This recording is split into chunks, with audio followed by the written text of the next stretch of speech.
Expiration date. I don't know about you, but like, that's the best use of Christmas lights. I think that was one of the most beautiful scenes. And it was also, I don't know about you guys, I thoroughly enjoyed the opening scene.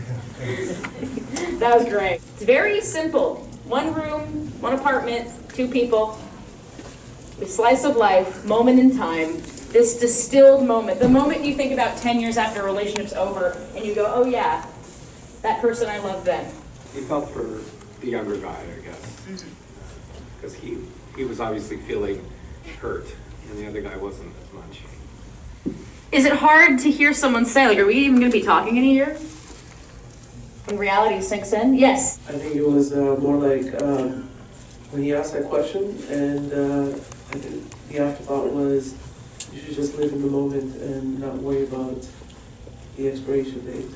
I think this is one of those pieces that kind of affects everybody. Everyone has a moment, a relationship like this, where we all know this is the end, and the end is coming, and nobody really wants to say goodbye, but you have to say goodbye.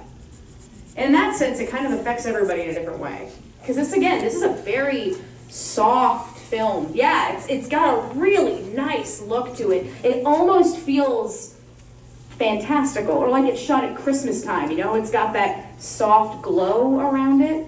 You think that's stylistically to kind of show the emotion, like that there's this soft, warm glow? Like being in love is like standing in a sunbeam all the time.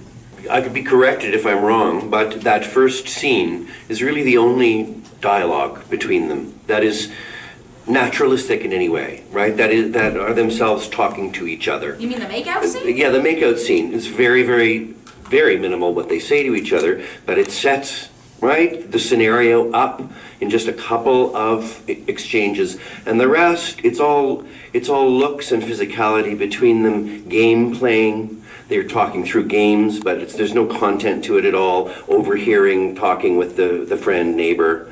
And so I thought the formalism of that, to be able to tell a story that's set off with just the most minimal dialogue, and the rest of the relationship between them is all done through other means. I thought was really lovely. Yeah, that sounds amazing. Okay, great. Let's do that. Well, I'll see you this weekend. Maybe. Great, totally. Well, thank you for this. Yeah, Of course. Yeah, this is a filmmaker who employs the show don't tell. With just a few things, you get the tone, and then we're just along for the ride. This emotional journey. And these two people, they're trying really hard to have a nice night together and have their last final moments, and it's just punctuated and tinged by the knowledge that it's coming to an end, for better or for worse. I feel like if somebody told me that this was going to be made into a feature and it was going to be about a couple going through a long-distance relationship and all the triumphs and tribulations that come along with that, I would be like, oh yeah, okay, cool, I got it. This would be the great opening first act. Like you were saying, I really loved the last scene with the Christmas lights. And I think that was the moment where I finally connected with, I was trying to figure out their relationship. Like, I felt like the blonde one was way more into it than the brunette one, and maybe the brunette one was just trying to detach.